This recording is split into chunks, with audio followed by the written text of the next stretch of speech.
Bueno, vamos a iniciar con la presentación para el curso de análisis de variables real 2. Los temas serán la integral de Riemann-Stiglitz, las sucesiones y series de funciones y funciones de varias variables. Está basado en los capítulos 6, 7 y 9 de Rudin, la tercera edición. Y pues vamos a iniciar primero con la integral de Riemann-Stiglitz. Comenzamos partiendo de las definiciones. La primera es la de partición en un intervalo cerrado a, B. Pues lo entendemos como un conjunto finito de puntos indexados de 0 a n, que cumple la siguiente expresión, esta que se muestra. Y la distancia entre dos puntos adyacentes se define como delta x sub i, para igual a x sub i menos x sub i menos 1. También la siguiente definición parte de definir una función alfa monótona creciente en el cerrado a, b, acotada en el intervalo. Y pues correspondiendo a cada partición p de nuestro intervalo, vamos a escribir o vamos a definir delta de alfa i igual a alfa aplicado a x sub i menos alfa aplicado a x sub i menos 1. Entonces, pues por ser alfa monótona creciente, la delta de alfa sub i es mayor o igual a 0, ¿verdad? Y pues para toda función real acotada en el intervalo vamos a definir dos cantidades muy importantes, u y l, que pues toman como argumentos la partición, la función real y la función monótona creciente alfa. Pero solamente nos vamos a referir a estas cantidades como u y l.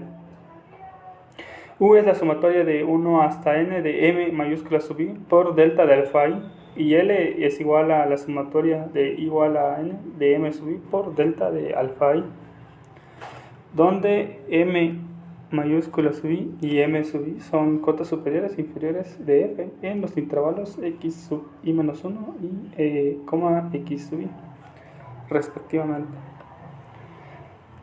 Entonces, pues vamos a definir el ínfimo de u como la integral superior de f por 1 de alfa, y el supremo de L como la integral inferior de f por 1 de alfa. Cuando estas expresiones 1 y 2 son iguales, pues solamente vamos a notar como la integral en el intervalo de f por 1 de alfa, y pues diremos, o a esto se le conoce como la integral de Riemann-Stiglitz. Y pues decimos que 3 es una integral con respecto a alfa en el sentido de Riemann. O en otras palabras, simplemente decir que f pertenece al conjunto R colucho de alfa. Otra definición, la de refinamiento. Si P estrella es un refinamiento de nuestro conjunto P, pues estamos diciendo que P estrella contiene a todos los puntos de P y probablemente otros más. Y decimos que P estrella es un refinamiento común de dos particiones P1 y P2 cuando es la unión de P1 y P2. Entonces partimos con el primer teorema. Si f pertenece a R colucho de alfa en nuestro cerrado a, b, sí, solo sí, para cada epsilon mayor que 0 existe una partición P tal que u y l están, su diferencia es menor a epsilon, es decir, podemos hacer que estén lo suficientemente cerca. Entonces, para la demostración vamos a suponer primero que 4 es cierto, justamente por la definición de la integral superior e inferior y la de u y l, pues vemos que esta expresión es trivial, ¿verdad? Es directa. Así que de 4 es fácil notar que la diferencia entre la integral superior de f de 1 de alfa menos la integral inferior de f por 1 de alfa es menor que epsilon. Y por tanto, esta epsilon es arbitraria, se hace lo suficientemente pequeña para hacer constituir las integrales, y vemos que f pertenece a R colucho de alfa. Inversamente, si f pertenece a R colucho de alfa, vamos a tomar un epsilon mayor que 0. Y pues resulta que es posible encontrar particiones P1 y P2 tales que la integral de f por 1 de alfa no difiera demasiado de U en la partición 2 y permanezca dentro de un círculo de radio epsilon medios, ¿verdad?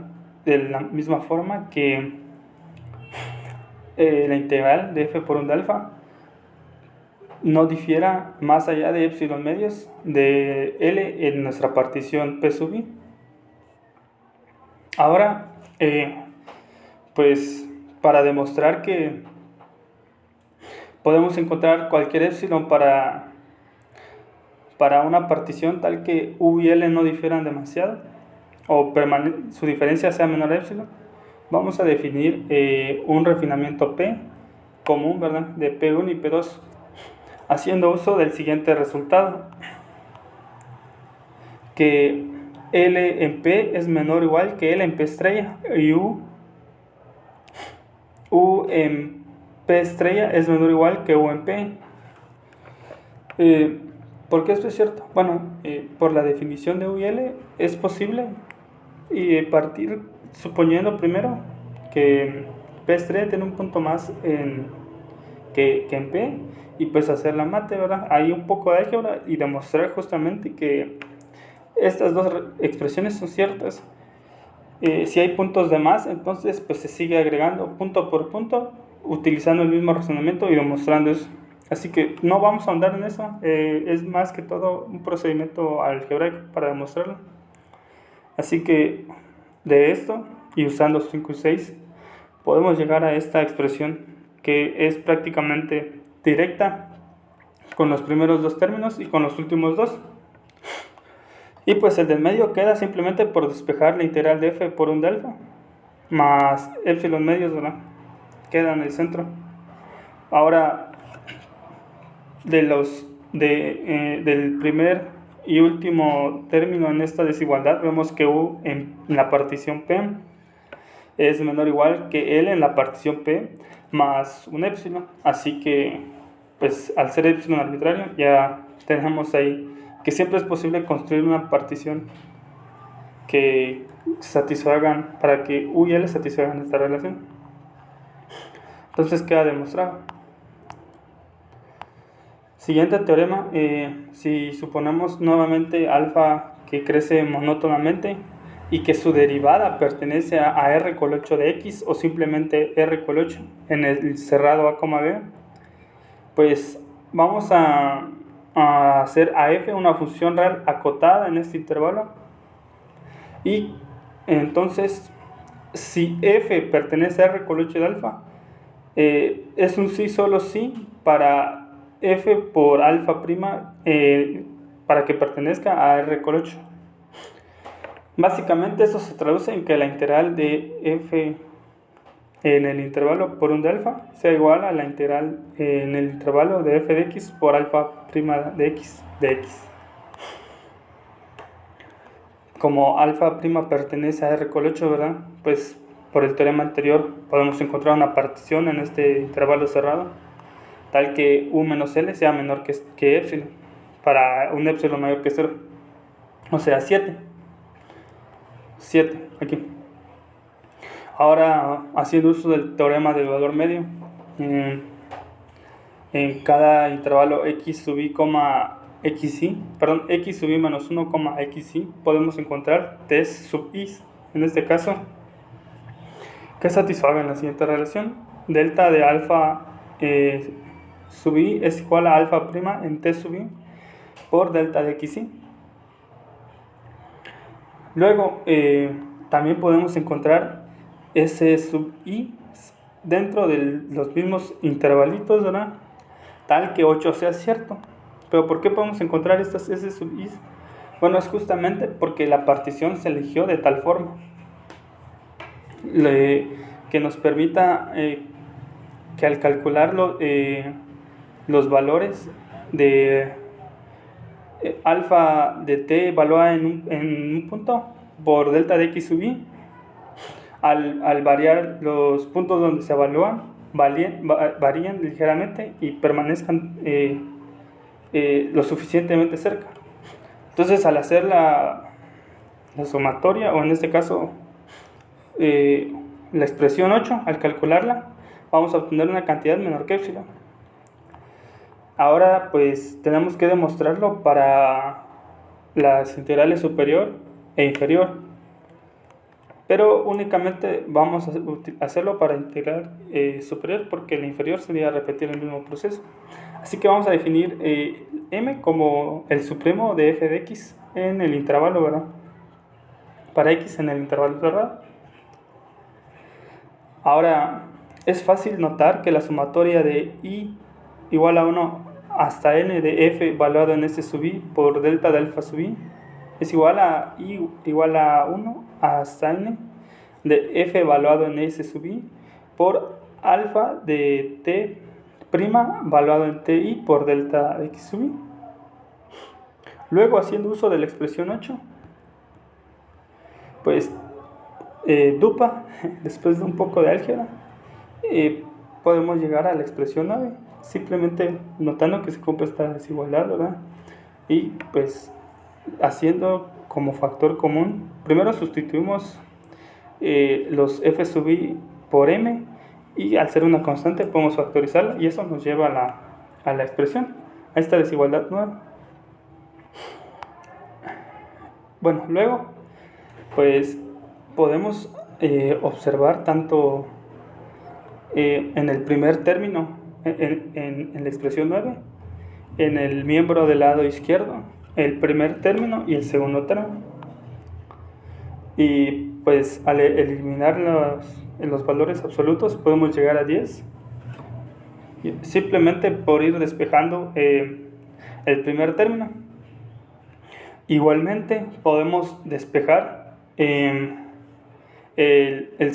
segundo término y llegar a la expresión esta, la que tenemos acá. Entonces, en cualquiera de los dos casos podemos concluir que u en p, f, alfa menos u de p, f alfa prima, x, que no es necesario ponerlo, porque es más o menos como poner signo más a un término positivo. Entonces, son menores o iguales que m epsilon prima. Entonces, pues justamente podemos calcular los ínfimos tanto de u en f en p, f, alfa, como el ínfimo en u, en u en p, f de alfa prima, para llegar a la conclusión de 12, que la diferencia entre las integrales superiores es menor o igual que m por epsilon. Y entonces este epsilon, que es arbitrario, nos lleva a la conclusión de que la integral superior de a a b de f por 1 de alfa es igual a la integral superior de f de x por alfa prima x por 1 de x. Y siempre recalcando, ¿verdad?, que para cualquier f acotada. Repitiendo eso para las integrales inferiores, llegamos a la conclusión que justamente son iguales, no olvidando siempre que f pertenece a R con 8 de alfa y alfa pertenece a R con 8. Alfa prima, pertenece a R con 8. Bueno, el siguiente teorema pues es básicamente el teorema fundamental del cálculo, ¿verdad? Si f pertenece a R con 8 en el intervalo cerrado, b, pues si existe una función diferenciable f sobre este intervalo, f mayúscula, tal que f mayúscula prima sea igual a f, pues entonces tenemos que la integral de f por 1 de x en este intervalo pues es igual a f mayúscula valuada en los extremos, ¿verdad? La diferencia de esta f mayúscula valuada en los extremos. Entonces, nuevamente, para un epsilon mayor a 0, podemos definir una partición, ¿verdad?, en este intervalo a, b, de tal manera que u de p, f menos l de p, f, nuevamente no es necesario agregar x, sean menor o igual que epsilon. Otra vez haciendo uso del teorema del valor medio, podemos encontrar t sub i en cada intervalo x sub i menos 1, x sub i, de tal manera que pues f evaluado en xi menos f evaluado en x sub i menos 1 sea igual a f en t sub i por el tamaño del intervalo. Entonces fácilmente aplicamos una sumatoria a esta expresión de aquí arriba para llegar a esta expresión. Esto es directo.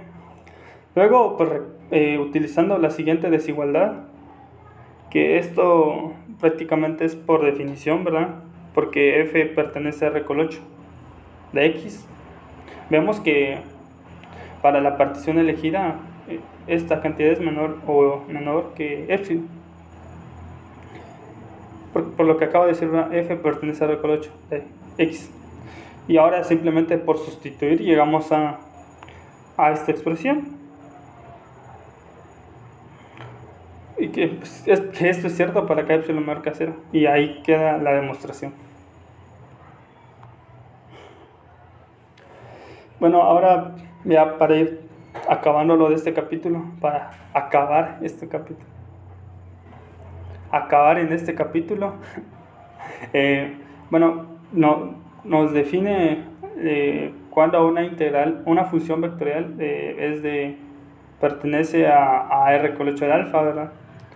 Y pues la condición que se tiene que dar es que cada una de sus componentes f sub j, para j desde 1 igual a k, pues debe pertenecer a R con 8 de alfa, donde k pues es el tamaño de la dimensión de nuestro espacio. Estamos en RK. Y pues prácticamente lo que significa la integral de f de nuestra función vectorial por un df es que es un punto en RK cuya jésima coordenada es la integral de la jésima componente, ¿verdad? Y pues curvas rectificables. Aquí nos vamos a definir una aplicación continua a gamma en nuestro intervalo cerrado que va a RK y le llamamos una curva en RK.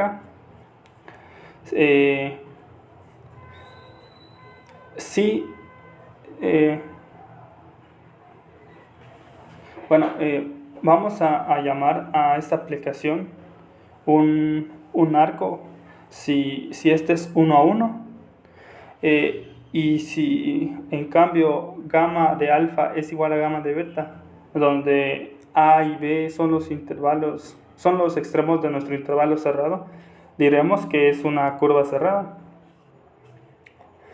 Bueno, ahora que estas aplicaciones que van de un intervalo cerrado a RK,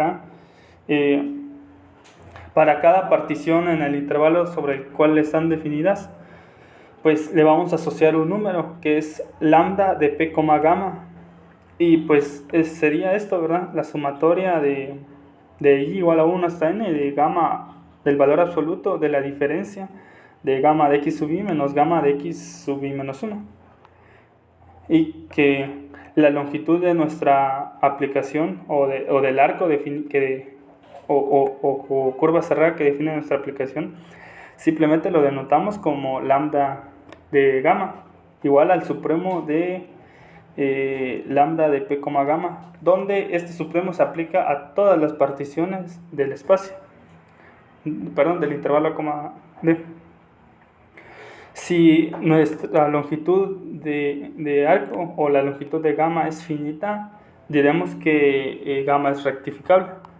Y bueno, eso sería lo que el capítulo 6. Traté de ser lo más breve posible, tratando de sacar lo que considero un poco más importante o más que valía un poco más la pena resaltar. Pues ahora iríamos con el siguiente capítulo.